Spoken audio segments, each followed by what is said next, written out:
So we have this occasion of the Lord on this mountain seeing 5,000 men, even more women and children. He has a concern for them to feed them on their journey back to their homes. So again, it brings to mind a past occasion when the Hebrew people in the desert, as they left Egypt on the way to the promised land, that God was concerned about them physically. He gave them manna from heaven to feed them on their journey to the promised land. So here the Lord on the mountain be concerned about the physical welfare brings to mind how the Lord in the past was concerned about the physical welfare of his people. But also this occasion brings forth something in the future that we know later on the Lord at the Last Supper is going to be sitting with his disciples celebrating Passover. He's going to take the bread, as it says here, he's going to break it, bless, break, and distribute it. He's going to say, this is my body. So now he's going to find the Lord feeding his people to nourish them spiritually. So we find in this occasion remembering something from the past and something prefiguring what's going to happen in the future. We're going to take this passage and bring it now here to the present. That we've had this past week, the reading of the Lord on the way to Emmaus, walking with two of the disciples, and they recognize him in the scriptures and in the breaking of the bread. We're going to be having that gospel this Sunday. So here in the present moment, we have truly, we're going to renew the sacrifice that the Lord made on Calvary. We're going to have the Lord become present on the altar under the form of bread and wine. That the Lord desires to feed us spiritually, to nourish us in the spirit. Again, it's different type of food. The food that we eat to keep the body healthy. When we eat that food, it becomes part of us.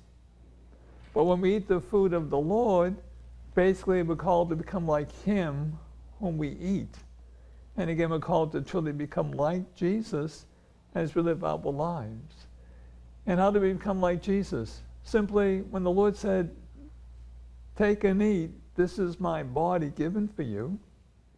Well, that's basically for us to say, in a way, take and eat, this is my body given for you.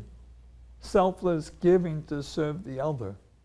That's basically the way of the Lord. He calls us to truly take up our cross and follow him, which is dying to self to serve the needs of others. So in a way, we say, when the Lord says, this is my body, in a way we're saying the same thing. I give myself, I die to myself to serve the needs of those in my life.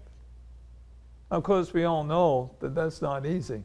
It's very difficult to say no to self and to love the people that we find in our lives each day. So basically, if I don't eat physically, my body's going to become weak.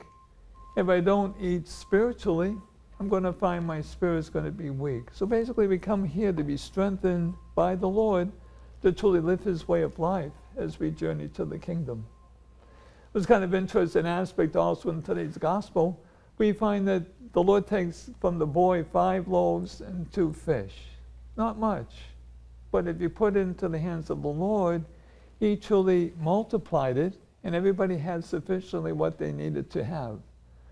So for us, as we live our lives every day, living the life of the Lord, trying to die to self, love the people in our lives, being good people, loving people, may not be much, just a little bit that we do each day. The Lord can use it and truly have it become an abundant yield as we journey to the life of the kingdom.